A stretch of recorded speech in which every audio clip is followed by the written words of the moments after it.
And how does he avoid a letdown like last year's when they were on top of the world after beating Georgia? It's deja vu. I see a different team, brother.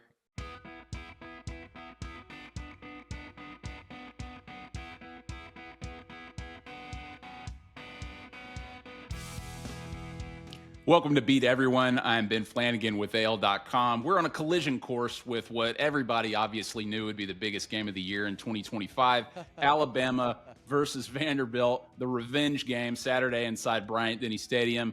ESPN's College Game Day will be in town bright and early Saturday morning, and just southeast of us, their colleagues at SEC Nation will be there for Florida versus Texas, the Paul Feinbaum Show, and the always excellent and hilarious Marty and McGee. And joining us now is ESPN's beloved longtime reporter, author of Never Settle and Sideline CEO, a guy who is plugged into SEC football and culture like no other, Marty Smith. Sir, welcome. Brother, I appreciate that introduction. That's fantastic. I'm going to have to get my agent to call you. Man, you deserve it. You deserve it.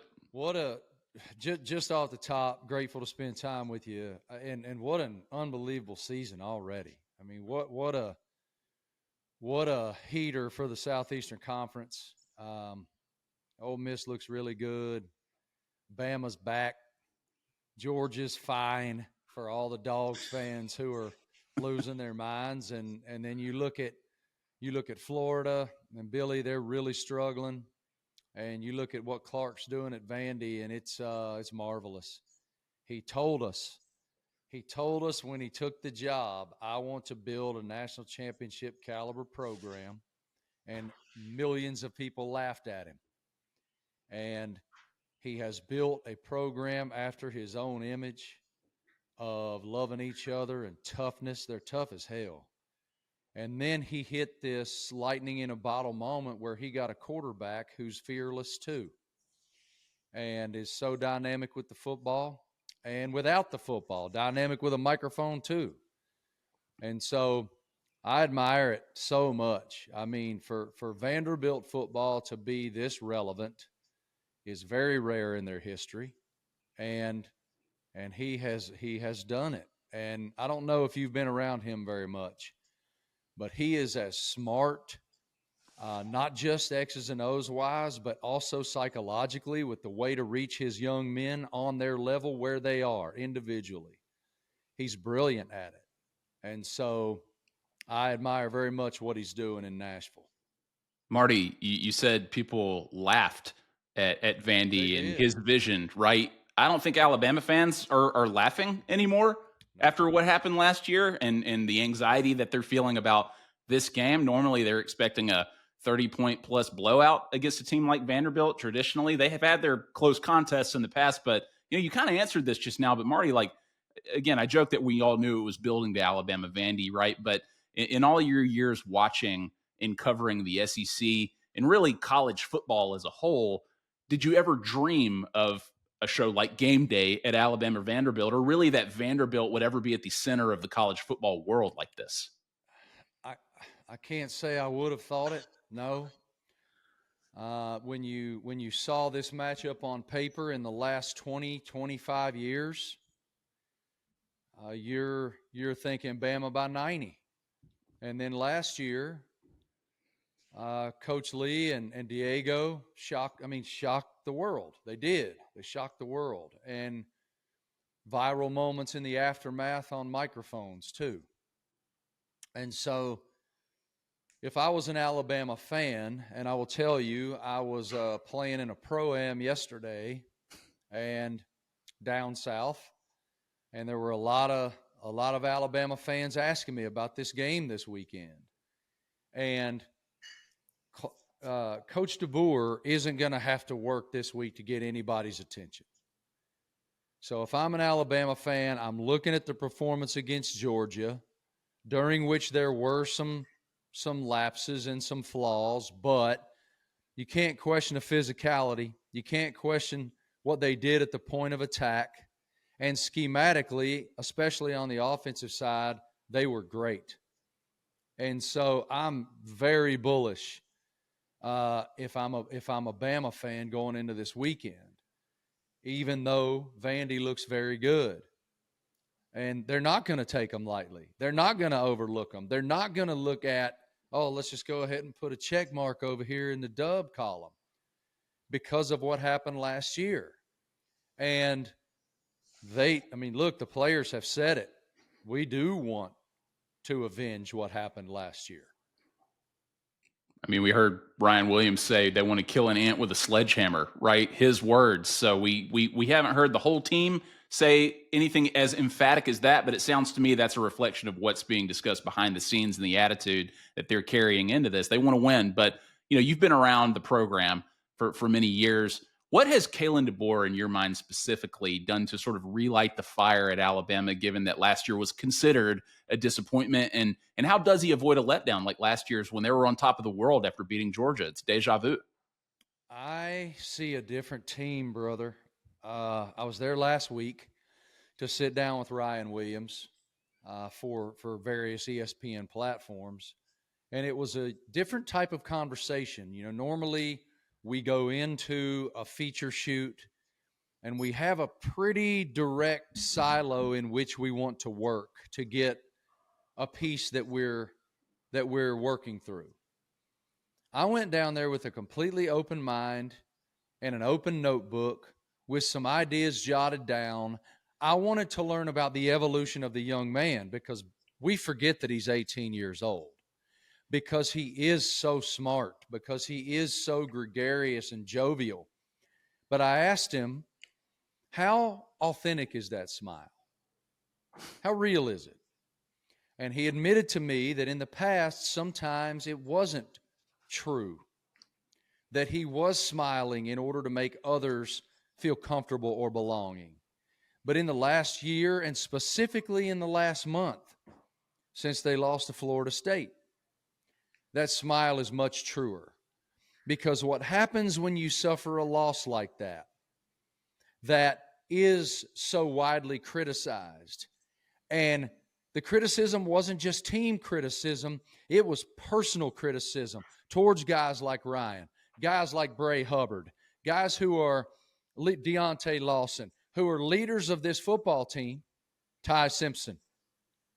So what happens when you get criticized that way from outside?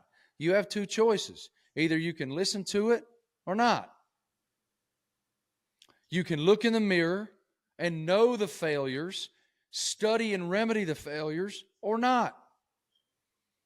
And let me tell you, the doors were closed. It reminds me so much, Ben, of Ohio State last year after they lost to Michigan for the fourth straight year. I was up there for the Tennessee playoff game. I was in the locker room with Ohio State players who made it very clear to me that the Ohio against the world mantra was dead as it pertained to that football team. It was now this locker room against the world. And that's the energy that I think the player level is feeling in Tuscaloosa now. Okay, all right. If that's how we are perceived, cool.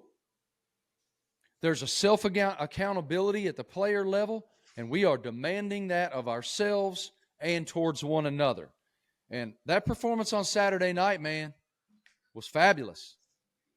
We learned a lot about a lot of guys on Saturday night in Athens, Georgia. At least I did. I was there. I stayed for the whole game. And so the intensity with which they played is what Alabama fans want to see. And they're going to have to continue it on Saturday, man, because Vandy's not coming here to screw around. Yeah, no, clearly not. Yeah, nobody thinks that. I mean, I was going to say, you said that people forget that Ryan Williams is 18. We never forgot that he was 17 before he turned 18, by the way, as you well know. But, you mentioned Ryan Williams, and the story of his season is fascinating. Ty Simpson has emerged as one of the best quarterbacks in the country. The stats tell that story, but we see the pregame speeches now. This guy seems to have a swagger that it seems any starting quarterback should have at a program like Alabama. Do you think Ty Simpson has that it factor? What is it about him that's working right now? 100,000%, I do. And I think what's working for him is he's fearless finally. I think he's willing to sit back there and use his gifts and absolutely rip it and trust his guys to make a football play.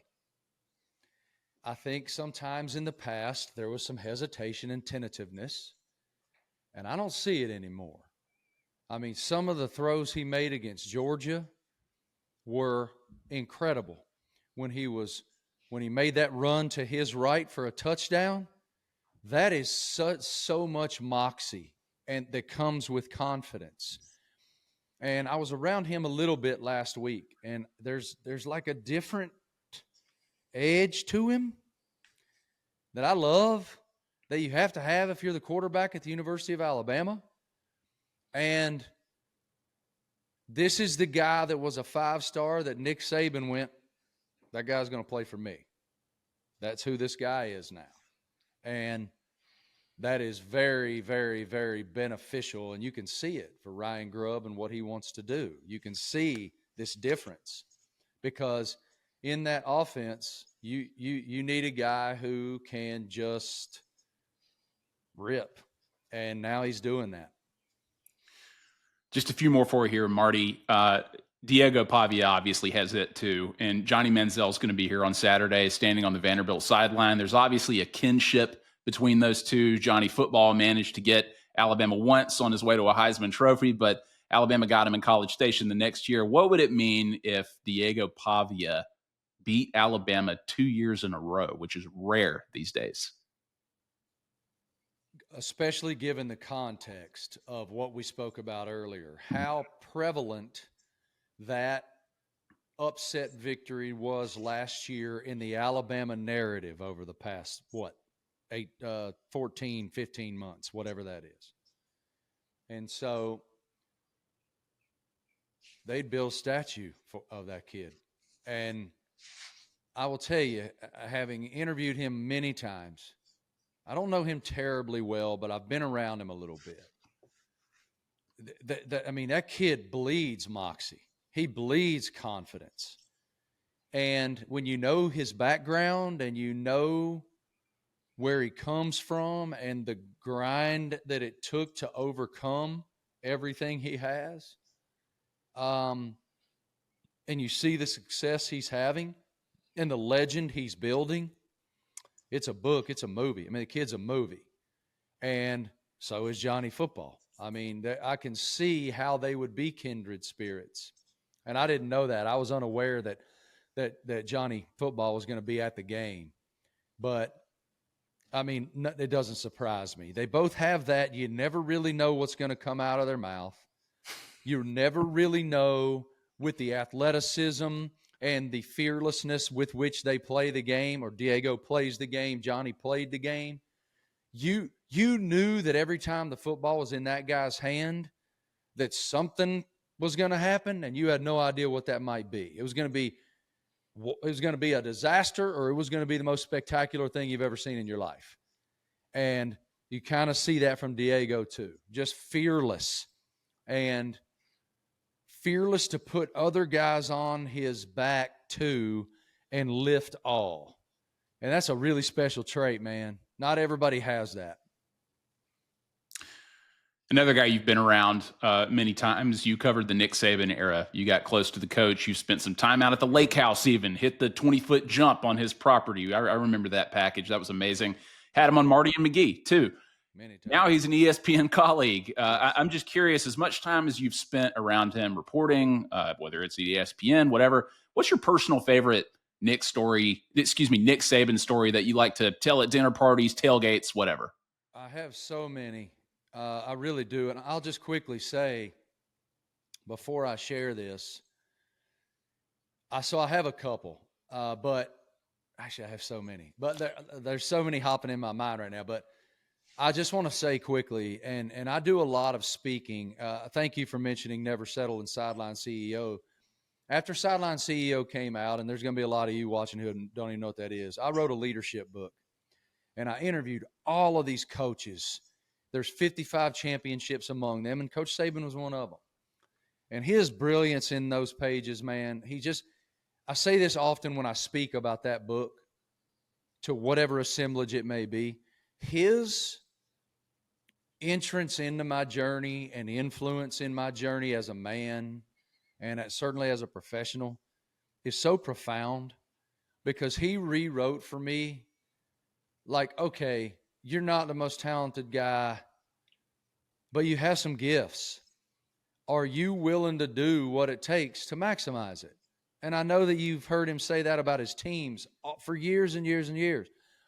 But he really did rewrite my psychology about the opportunity that ESPN is for me and the blessings of the relationships built through the time and effort to care about the other person. And so I'm forever indebted to that man, brother. And I mean it, like, on a personal level, forever indebted to him and Miss Terry.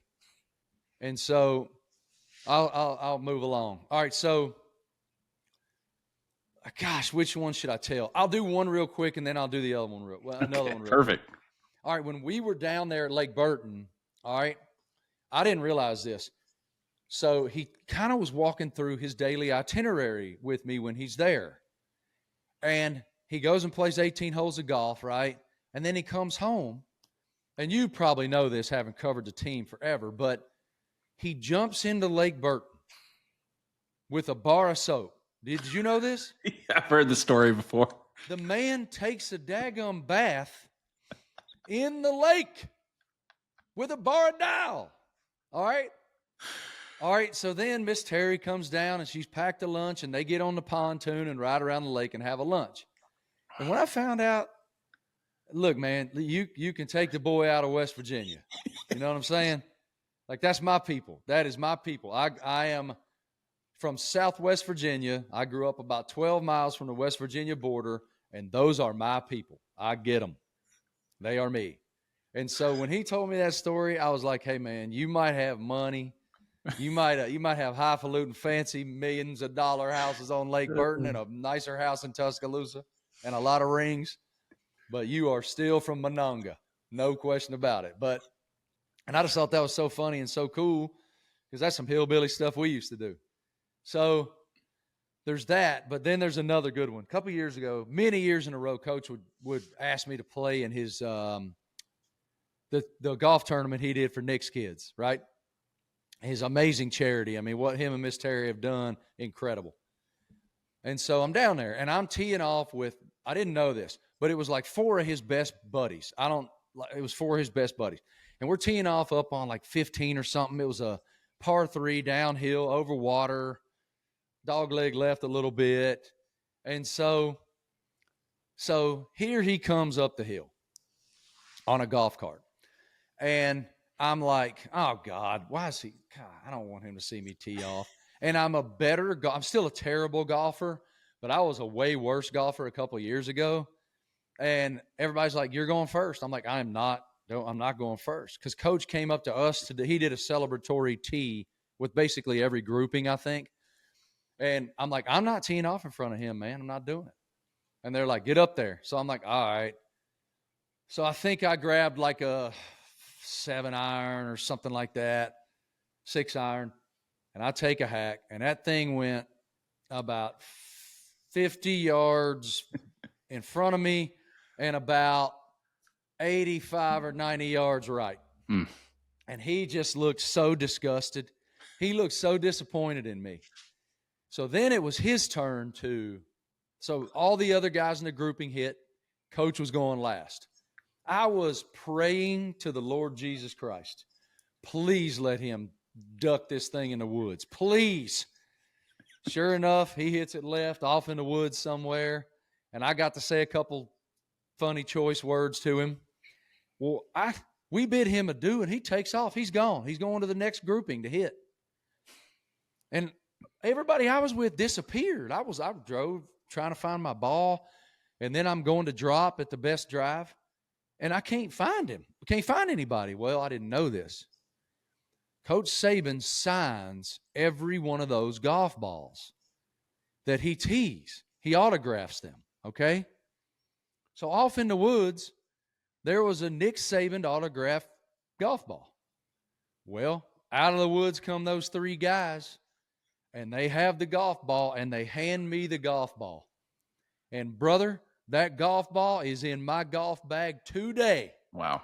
Just in case I ever get the opportunity to play with him again, I'm going to hand it back to you, Jack. Incredible. Amazing, man. Just the opportunity to have been on the same golf course with the guys has got to be pretty meaningful, especially, as much as you've been playing lately. But it sounds like the golf game's getting better, Marty, and you've been so generous with your time, generous with these stories. You're truly one of the best in the business. Folks, go catch him on Marty and McGee on SEC Nation. I'm sure all over TV Saturday. ESPN's Marty Smith. Marty, thank you for doing this. Thank you, brother. Grateful for you guys, and have an amazing week, amazing weekend. And I'm just, I'm grateful for the platform. Thank you.